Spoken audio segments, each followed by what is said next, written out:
सबसे पहले मैं इस सम्मान समारोह में बहुत दूर दूर से आए लोग जिनको बहुत रास्ते में तकलीफें हुई परंतु हमारे इस कार्यक्रम में पहुंचे, उन सभी कोरोना फाइटर्स व समाज सेवियों एवं ऑपरेशन विजय से जुड़े हमारे जो पदाधिकारी हैं जो दिन रात सामाजिक बुराइयों से लड़ने का काम कर रहे हैं, सभी का मैं इस कार्यक्रम में हार्दिक अभिनंदन करता हूं, स्वागत करता हूं। दूसरा, मैं आपको आज जो बताना चाहता हूं, क्योंकि यहाँ जो लोग बैठे हुए हैं ये वास्तविक समाज के अंदर जो बदलाव ला सकते हैं वो लोग हैं। इनमें हमारे मीडिया बंधु वो हैं जो निस्वार्थ, जिनकी आवाज ऐसे दबा दी जाती है इस समय, उसकी आवाज को उठाते हैं। ऐसे हमारे समाज सेवी हैं जिनको समाज में जो असहाय है, न्याय से वंचित है, कमजोर है, उनकी स्वयं हेल्प करते हैं और समाज से हेल्प करवाते हैं।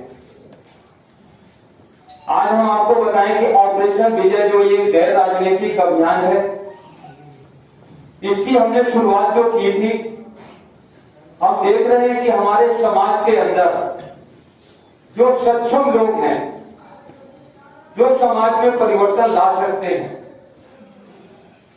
और हमारे देश के जो समाज के लिए सक्षम सरकारी सिस्टम बने हुए हैं, वो आज पूरी तरह से फेल और निष्क्रिय है। हमारे समाज को इस समय जो हमारे समाज की जो गाड़ी पटरी से उतरी है, उसको चढ़ाने के काम की बजाय हमारे सक्षम लोग समाज को झूठा आश्वासन देते हैं कि आप ऐसा करिए, ये समाज की जो गाड़ी पटरी से उतरी है, हमारे पास इतना पावरफुल इंजन है कि आप मुझे मौका दीजिए, मैं इस गाड़ी को पूरा खींच करके और इसको समय से सही जगह पहुंचा दूंगा। आप बताएं, अगर एक ट्रेन जो है पटरी से उतर जाए तो इंजनों में ताकत है कि उसे मतलब खींच ले, 10 इंजन लगा दे, नहीं खींच सकती। आज हमारे समाज की गाड़ी पटरी से उतरी हुई है और सक्षम लोग समाज को गुमराह कर रहे हैं। समाज को जात, धर्म, क्षेत्र, इस तरह के भेदभाव में बांटकर अपना उल्लू सीधा कर रहे हैं, जबकि जो समाज को एक ऐसी परिस्थिति से उबारने के लिए जो वास्तविक कार्य है उसको कोई नहीं करना चाहता। के कारण, नशा के कारण आप समझ लीजिए 60% हमारे समाज में बुराइयां पनप रही हैं। यहां तक कि इस नशा ने हमारे समाज के जो खूनी रिश्ते हैं उनको कलंकित किया है। एक पिता द्वारा अपनी जन्मी बेटी और भाई द्वारा अपनी सगी बहन के साथ भी इस तरह से कुकर्म मतलब किए गए हैं इस नशा के कारण, लेकिन सरकार इनको बंद करने के लिए तैयार नहीं है। कारण कि अगर नशा बंद कर देंगे तो लोगों की बुद्धियां सही होने लगी। राजनीतिक हमारा सिस्टम, राजनीतिक सिस्टम हमारा दुरुस्त नहीं है। अब आप देखें, सारे लोग यहाँ पर जितने भी लोग हैं, सारे लोग सक्रिय हैं।